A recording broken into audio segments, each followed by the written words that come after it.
Before the Megaverse began, there were only two things: the light and the darkness.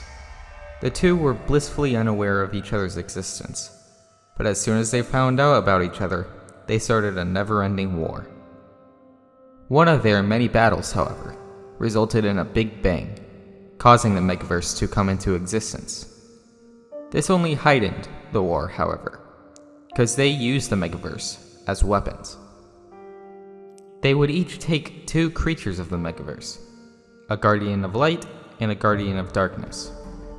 Every 100,000 years, they would choose new Guardians, and this is the story of the last of the Guardians. This is the Vane timeline.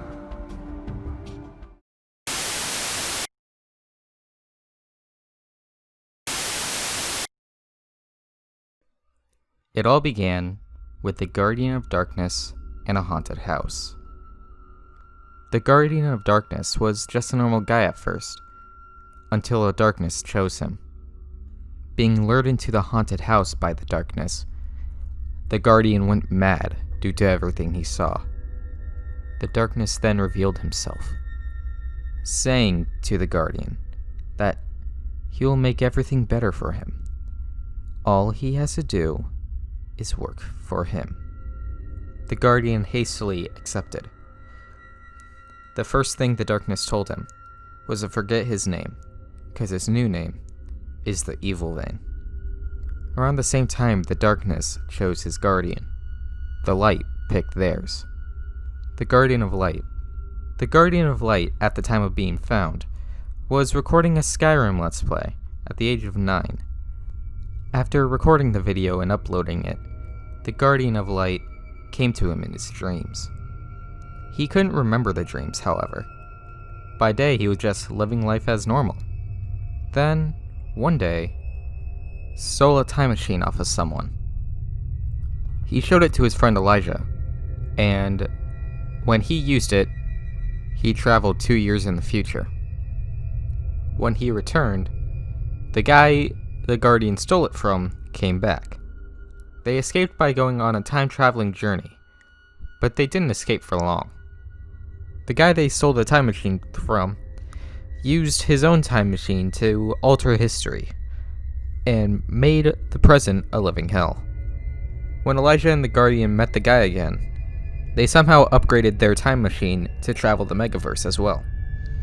So after seeing the damage the guy caused, they went back in time and prevented it from happening, and then they went on an adventure to try to track down that guy and kill him. They never did catch the guy though, and it caused a lot of infighting when they were on their adventures, to the point where, as soon as they got home, Elijah left the Guardian. He didn't want to be associated with him anymore, and it was probably for the best, because what happened after was weirder than before. The Guardian went back to making normal videos. He was usually just making some skits and stuff, but behind the scenes, the darkness grew aware of the Guardian of Light. He learned that it was literally just the Guardian of Dark, but from another universe. So he schemed up a plan. He sent the Guardian of Dark to the Guardian of Light's universe to kidnap him and take over. The Guardian of Darkness did so, leading to the first canonical appearance of the Evil Vane. Over the course of a week, he taunted the Vane channel, and in the background, the Vane, the Guardian of Light, learned of a power that the light gave him. The power was the ability to bring life to any character he made, or anything he made. So, after a week, he used his creations against the Evil Vane, defeating him for the first time. But little did he know, this will spark a war. The Evil Vane's second plan to get rid of the Vane was to trap him in a dream.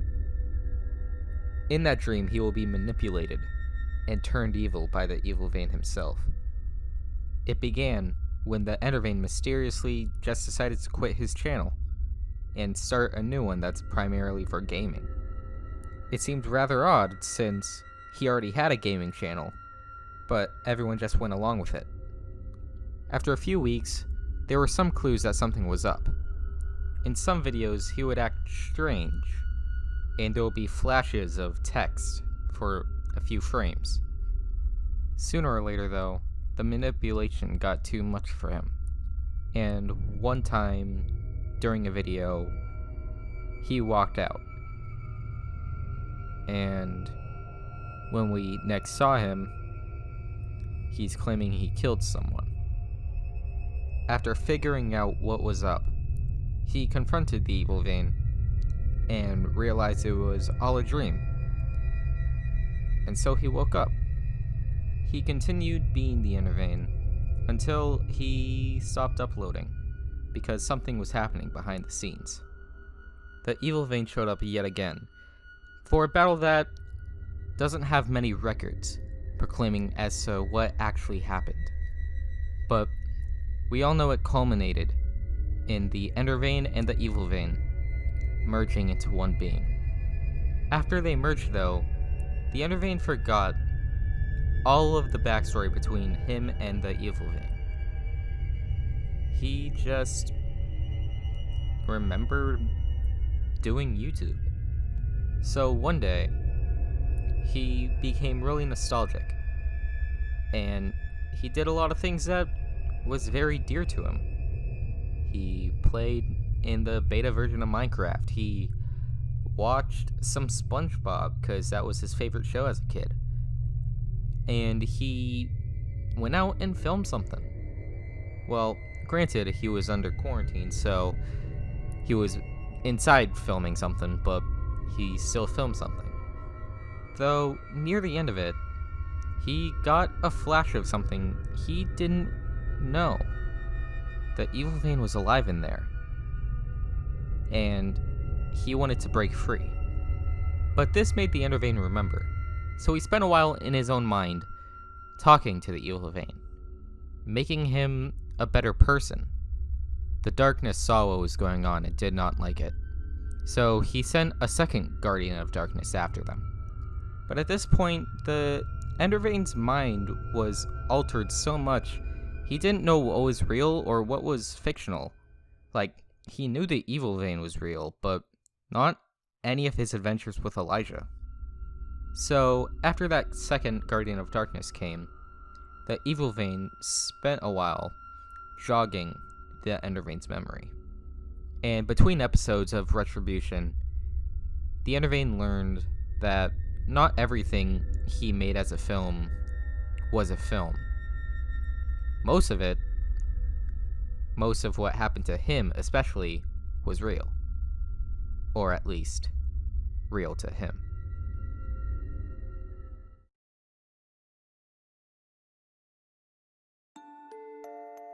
And that is the Ender Vane story so far. I didn't touch up on Retribution because, well, that's the only piece of Ender Vane media actually out there, so I just wanted to make this as telling you what most of the deleted videos were, and giving my own explanation to some things, because most of the stuff, including the Guardians of Light and Dark, they didn't exist. They didn't exist when I was making the Ender Vane, because it was an idea I had during Retribution. So, I wanted to add them into the storyline, so I molded the storyline into my own thing. Because, I mean, what source material is out there that can dispute these claims, huh? Wait. I'm disputing them now by saying that they weren't actually in the original. Never mind. All I'm saying is, this is the complete Ender Vane timeline up until Retribution, the audio series. And I needed this to jog people's memories for people that were there at the beginning watching my content, and show the people that only know me from Dystopia or Doctor Who what exactly happened in my 6-year-long web series. And hey, maybe, just maybe, if I'm feeling up to it, which, honestly, I kind of am, I might go back and remake all of this. Remake the End of Vane timeline in film format. But hey, that's just a rumor. Thank you for listening to the End of Vane timeline. Good night.